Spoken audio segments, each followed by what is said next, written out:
like a subtle thrill. Shadows dance on the windowsill. Concrete dreams in the glow collide.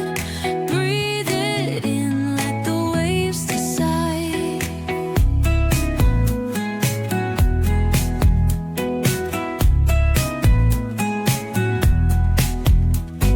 Streetlights flicker, a Morse code plea. ആദ്യം തന്നെ എൻ്റെ എല്ലാ സബ്സ്ക്രൈബേഴ്സിനും ഒരു big thanks. പിന്നെ ഈ ചലഞ്ചിൽ എൻ്റെ കൂടെ ഉണ്ടെന്ന് അറിയിച്ച എല്ലാവർക്കും സ്പെഷ്യൽ താങ്ക്സ്. നിങ്ങളുടെ ഈ സപ്പോർട്ട് തന്നെയാണ് എനിക്കും ബിഗ്ഗസ്റ്റ് മോട്ടിവേഷൻ. അപ്പോൾ നമുക്ക് എല്ലാവർക്കും ഒരുമിച്ച് തന്നെ ഈ ചലഞ്ച് കംപ്ലീറ്റ് ചെയ്യാം. അപ്പോൾ നമ്മൾ ഏർലി വേക്കപ്പ് സ്റ്റാർട്ട് ചെയ്തു. ഡേ 1 and 2 നമ്മൾ എന്നത്തെക്കാളും 15 to 30 മിനിറ്റ് നേരത്തെ എഴുന്നേക്കാൻ തുടങ്ങി. അപ്പോൾ നമുക്കിനി വേക്കപ്പ് ടൈം പതുക്കെ കൂട്ടിക്കൊണ്ട് വരാൻ വേണ്ടത് നമ്മൾ നൈറ്റിൽ നന്നായി ഉറങ്ങണം എന്നതാണ്. ഫോൺ യൂസ് കുറയ്ക്കണം, അതാണ് മെയിൻ. ബോഡിക്ക് ഒരു 6 to 7 hours എങ്കിലും പ്രോപ്പർ സ്ലീപ്പ് കിട്ടിയാലാണ് നെക്സ്റ്റ് ഡേ എനർജി ഫുൾ ആയിരിക്കുള്ളൂ. നമ്മൾ ഉറങ്ങാനായിട്ട് എപ്പോഴും ഒരു ഫിക്സഡ് ടൈം തന്നെ ചൂസ് ചെയ്യണം. ലൈക്ക് ഒരു 10 to 10:30 PM ബെഡിൽ പോകണം. ഇതുവരെ ലേറ്റായി ഉറങ്ങിക്കൊണ്ടിരുന്നവർക്ക് ഫസ്റ്റ് ഫ്യൂ ഡേയ്സ് അഡ്ജസ്റ്റ് ചെയ്യാനായിട്ട് ബുദ്ധിമുട്ടായിരിക്കും. സ്ലോലി നമ്മുടെ ബോഡി ക്ലോക്ക് സെറ്റ് ആവും. ഉണരാൻ വേണ്ടി നമ്മൾ എല്ലാവരും അലാറം സെറ്റ് ചെയ്യാറുണ്ട് അല്ലേ? പക്ഷേ നമ്മൾ ആരെങ്കിലും ഉറങ്ങാൻ വേണ്ടിയിട്ട് അലാറം വെക്കാറുണ്ടോ? നമുക്ക് ഉറങ്ങാതെ ഇരിക്കാനായിട്ട് ഒരുപാട് എക്സ്ക്യൂസസ് പറയാനുണ്ടാവും. പക്ഷേ ഒരു മനുഷ്യന് ഉറക്കം വളരെ ഇമ്പോർട്ടന്റ് ആണ്. പലർക്കും ഉറക്കം തീരെ കിട്ടാത്ത ഒരുപാട് പ്രോബ്ലംസ് ഉണ്ട്. എനിക്കൊരു ടൈമിൽ അങ്ങനെ ഉണ്ടായിരുന്നു. രാത്രി കിടന്നാലും പകൽ കിടന്നാലും ഒന്നും ഉറക്കം കിട്ടാറില്ലായിരുന്നു. ഒരു 1 വീക്കിൽ കൂടുതലൊക്കെ കണ്ടിന്യൂസ് ആയിട്ട് ഇങ്ങനെ പോയപ്പോഴേക്കും ഞാൻ ഡോക്ടറെ കണ്ടു മെഡിസിൻ ഒക്കെ എടുത്തിട്ടുണ്ട്. അതുകൊണ്ട് ഉറക്കത്തിന്റെ ഇമ്പോർട്ടൻസ് എനിക്ക് നന്നായിട്ട് അറിയാം. ഉറങ്ങാൻ വേണ്ടിയിട്ട് നമുക്കൊരു ഫിക്സഡ് ടൈം ഉണ്ടാക്കിയെടുക്കാൻ വേണ്ടിയിട്ട് മോർണിംഗ് റൂട്ടീൻ പോലെ തന്നെ ഒരു നൈറ്റ് റൂട്ടീൻ ഉണ്ടാക്കണം. അതിൽ ഉറങ്ങാൻ വേണ്ടിയുള്ള തയ്യാറെടുപ്പുകൾ നമ്മൾ കൃത്യസമയത്ത് ചെയ്യണം.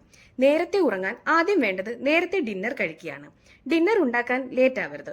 ഒരു 7 മണിക്കുള്ളിൽ തന്നെ നമ്മളൊരു ഡിന്നറൊക്കെ റെഡി ആയിരിക്കണം. ഒരു 7:30 to 8 PM തന്നെ ഡിന്നർ നമ്മൾ ഫിനിഷ് ചെയ്യാൻ പറ്റണം.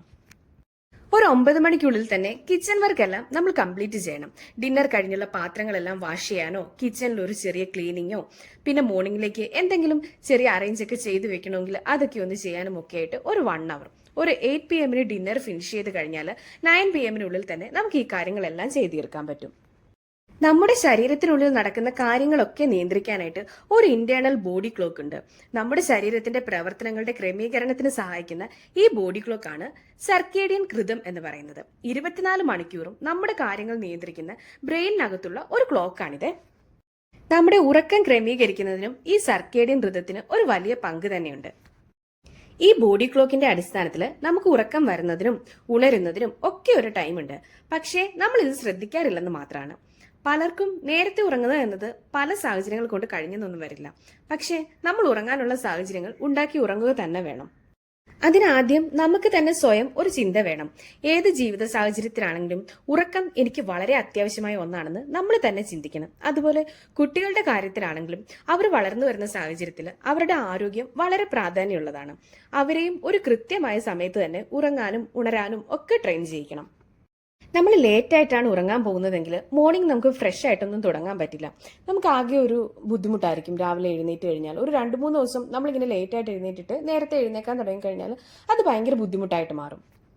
നമ്മൾ നേരത്തെ ഉറങ്ങിയാൽ നമ്മുടെ ബോഡിക്ക് ആവശ്യമായിട്ടുള്ള റെസ്റ്റ് കിട്ടും. നെക്സ്റ്റ് ഡേ നല്ല എനർജി ഉണ്ടാവുകയും ചെയ്യും. സ്ട്രെസ് കുറഞ്ഞ് മൂഡൊക്കെ നല്ല ബാലൻസ് ആവുകയും ചെയ്യും. പ്ലസ് നമ്മുടെ സ്കിൻ ടോൺ ഒക്കെ ഒന്ന് മെച്ചപ്പെടും. സ്കിന്നൊക്കെ നല്ല ഗ്ലോ ആകും. ഹെൽത്തും ഇംപ്രൂവ് ആകും. സിമ്പിളായി പറഞ്ഞാൽ ലൈഫ് നന്നായി ഒന്ന് ഓർഗനൈസ് ആകും. പക്ഷേ നമ്മളിൽ പലർക്കും നേരത്തെ ഉറങ്ങുക എന്നത് ബുദ്ധിമുട്ടുള്ള കാര്യം തന്നെയാണ്. ഒരുപാട് നേരം ഫോണൊക്കെ ഒന്ന് സ്ക്രോൾ ചെയ്ത് അങ്ങനെയൊക്കെ കിടന്നിട്ടൊന്ന് ഉറങ്ങാനായിട്ടാണ് എല്ലാവർക്കും ഇഷ്ടം. അപ്പോൾ ഈ ഒരു ഹാബിറ്റ് മാറ്റുക എന്നതായിരിക്കും ചലഞ്ചിങ് ആയിട്ടുള്ള ഒരു കാര്യം എന്ന് പറയുന്നത്. അപ്പോൾ അതൊക്കെ ഒന്ന് മാറ്റിയെടുക്കാൻ വേണ്ടിയിട്ട് നമ്മൾ ഈ മോർണിംഗ് റൂട്ടീൻ ഒക്കെ ചെയ്യുന്നത് പോലെ തന്നെ ഒരു നൈറ്റ് ടൈം റൂട്ടീൻ കൂടി ഒന്ന് ക്രിയേറ്റ് ചെയ്താൽ മതി. നമ്മൾ ബെഡ്റൂമിൽ ഉറങ്ങാനായിട്ട് കയറുമ്പോൾ ലൈറ്റ് കുറയ്ക്കണം. ബ്രൈറ്റ് ലൈറ്റ് വന്നാൽ ബ്രെയിൻ കൺഫ്യൂസ്ഡ് ആവും. സോ ലൈറ്റ് കുറച്ചിട്ട് അപ്പോൾ സ്ലീപ്പ് ടൈം ആയതിന്റെ ഒരു സിഗ്നലൊക്കെ ബ്രെയിനിന് കിട്ടുകയും ചെയ്യും. പിന്നെ വേണ്ടത് ഫോൺ നമ്മൾ കുറച്ച് ദൂരോട്ട് നമ്മുടെ കൈ എത്താത്ത ഒരു സ്ഥലത്തേക്ക് മാറ്റി വെക്കുന്നതാണ്. അതുപോലെ സ്ലീപ്പിംഗ് മോഡോ ഡു നോട്ട് ഡിസ്റ്റർബ് മോഡോ അങ്ങനെ എന്തെങ്കിലും ആക്കി വെക്കണം. അപ്പോൾ നമുക്ക് ഈ നോട്ടിഫിക്കേഷൻസിന്റെ സൗണ്ട് വരുമ്പോഴത്തേക്കും ഫോൺ എടുക്കാനായിട്ടുള്ള ആ ഒരു ടെൻഡൻസിയും കുറയും. പിന്നെ ഒന്ന് മൈൻഡ് റിലാക്സ് ആവാൻ വേണ്ടിയിട്ട് ചിലർക്കൊരു ബുക്ക് വായിക്കുന്നതോ ജേർണലിംഗ് എഴുതുന്നതോ അല്ലെങ്കിൽ ഒരു 5 minutes ഒന്ന് ബ്രീത്തിങ് എക്സസൈസ് ചെയ്യുന്നതോ ഒക്കെ ഹെൽപ്പ് ആവും. ഇത് സ്ട്രെസ് ഒക്കെ കുറയ്ക്കും. പിന്നെ ഉറങ്ങാൻ കിടക്കുന്നതിന് മുന്നേ ചെറിയൊരു സ്കിൻ കെയർ റുട്ടീൻ അല്ലെങ്കിൽ ഹെയർ കെയർ റുട്ടീൻ ചെയ്യാം. അപ്പോൾ നല്ലൊരു റിലാക്സ് ഫീൽ കിട്ടുകയും ചെയ്യും. ശരിക്കും നമ്മൾ ശ്രദ്ധിക്കേണ്ടത് ഉറങ്ങുന്നതിന് എല്ലാ ദിവസവും ഒരേ ടൈം തന്നെ സെലക്ട് ചെയ്യുക എന്നാണ്. ഒരു 10 to 10:30 PM. അപ്പോൾ ബോഡി സ്ലോലി അഡ്ജസ്റ്റ് ആയി സർക്കേഡിയം റിതമൊക്കെ ഒന്ന് സെറ്റ് ആവും. പിന്നെ ചില ആളുകൾ ഇത് ഫോളോ ചെയ്യുന്നവരുണ്ട്. ഒരു കൃത്യസമയത്ത് തന്നെ ഉറങ്ങും. ഇടയ്ക്ക് ഒരു ദിവസം ഉറങ്ങാൻ കുറച്ച് വൈകിയാൽ അവർക്ക് പ്രശ്നമാണ്. മനുഷ്യ ശരീരത്തിന്റെ ഒരു പ്രത്യേകത എന്തെന്നാൽ ഒരു ഹാബിറ്റ് ഡെവലപ്പ് ചെയ്ത് കഴിഞ്ഞാൽ ഇടയ്ക്കൊരു ബ്രേക്ക് വന്നെന്ന് പറഞ്ഞു ആ ഹാബിറ്റ് നമുക്ക് നഷ്ടപ്പെട്ടു പോവുകയൊന്നുമില്ല. ചില ദിവസങ്ങൾ പല സാഹചര്യങ്ങൾ കൊണ്ട് വൈകി ഉറങ്ങേണ്ടിയൊക്കെ വന്നേക്കാം നമുക്ക്. അതൊന്നും ഒരു പ്രശ്നമല്ല കേട്ടോ. വേണമെങ്കിൽ പകൽ ടൈം ഉണ്ടെങ്കിൽ പകൽ കുറച്ചു നേരം ഉറങ്ങി അത് നമുക്കൊന്ന് കോമ്പൻസേറ്റ് ചെയ്യാവുന്നതേ ഉള്ളൂ. അല്ലാതെ ഒരു ദിവസം എന്നും ഉറങ്ങുന്നതിനേക്കാൾ 1, 2, 3 മണിക്കൂർ വൈകി ഉറങ്ങി എന്നും കരുതി ഞാൻ 7 മണിക്കൂർ ഉറങ്ങും, ഇന്ന് എനിക്ക് 4 മണിക്കൂറേ ഉറങ്ങാൻ പറ്റുള്ളൂ, അങ്ങനെയുള്ള ടെൻഷന്റെ ഒന്നും ആവശ്യമില്ല. എപ്പോഴും അങ്ങനെ ആവാതിരിക്കാനായിട്ടാണ് നമ്മൾ ശ്രദ്ധിക്കേണ്ടത്. ഇടയ്ക്കൊരു ദിവസം ഒരു മൂവി കണ്ടിട്ടോ അല്ലെങ്കിൽ മറ്റെന്തെങ്കിലും സാഹചര്യങ്ങൾ കൊണ്ടോ ലേറ്റ് ആയിട്ടാണ് ഉറങ്ങാൻ കഴിഞ്ഞതെന്ന് പറഞ്ഞിട്ട് ഒരു കുഴപ്പമില്ല. പക്ഷേങ്കിൽ പിറ്റേ ദിവസം തൊട്ട് നെക്സ്റ്റ് ഡേ തൊട്ട് നമ്മൾ ഈ രീതിയിൽ തന്നെ കണ്ടിന്യൂ ചെയ്യണം. എന്നും അങ്ങനെ വൈകാനായിട്ട് നോക്കരുത്. അപ്പോൾ ഇമ്പോർട്ടൻ്റ് ആയി ബെഡ് ടൈമിൽ ഫോൺ ഉപയോഗിക്കാതെ ഇരിക്കുക. അത് നമ്മൾ പ്രത്യേകം ശ്രദ്ധിക്കണം. പകരം ഒരു ബുക്ക് 1 or 2 പേജെങ്കിലും റീഡ് ചെയ്യാനായിട്ടൊന്ന് ട്രൈ ചെയ്യണം. അപ്പോൾ നമ്മൾ ഡേ 1 and 2 ഒരു 50 മിനിറ്റ്സ് നേരത്തെ എഴുന്നേറ്റു. ഇനി ഡേ 3, 4 ഈ 2 ഡേയ്സ് ഒരു 5 or 10 മിനിറ്റ്സ് കൂടി നേരത്തെ എഴുന്നേക്കാനായിട്ട് ഒന്ന് ട്രൈ ചെയ്യണം. കൂടെ ഇന്ന് മുതൽ നമ്മൾ നൈറ്റ് റൂട്ടീൻ കൂടി സ്റ്റാർട്ട് ചെയ്യുകയാണ്. നൈറ്റിൽ നേരത്തെ ഉറങ്ങാൻ തുടങ്ങുന്നു. ഏർലി സ്ലീപ്പ് എങ്ങനെ നമ്മുടെ ലൈഫിൽ ഒരു പുതിയ എനർജി തരുമെന്ന് നമുക്കൊന്ന് നോക്കാം. അപ്പോൾ മൺഡേ വ്ലോഗിൽ ഡേ 5 ഒരു ന്യൂ ഹാബിറ്റ് നമുക്ക് ഇൻട്രൊഡ്യൂസ് ചെയ്യാം. സൺഡേ ഞാനിതിൽ ഉൾപ്പെടുത്തിയിട്ടില്ല കേട്ടോ. അപ്പോൾ ഡേ 1 and 2 നമ്മൾ ഏർലി വേക്കപ്പ് ചെയ്തു. ഡേ 3 and 4 നമ്മൾ ഏർലി സ്ലീപ്പാണ് കേട്ടോ. അപ്പോൾ നിങ്ങൾ ഇത് ട്രൈ ചെയ്തോ എന്ന് കമന്റിൽ പറയാനായിട്ട് മറക്കരുത്. നിങ്ങളുടെ ഓരോ കമന്റുമാണ് എനിക്ക് മോട്ടിവേഷൻ ആവുന്നത്. അപ്പോൾ വീഡിയോ ഇഷ്ടമായാൽ ലൈക്ക് ചെയ്യാനും സബ്സ്ക്രൈബ് ചെയ്യാനും ഒന്നും മറക്കരുത്. Thank you for watching. See you in the next video.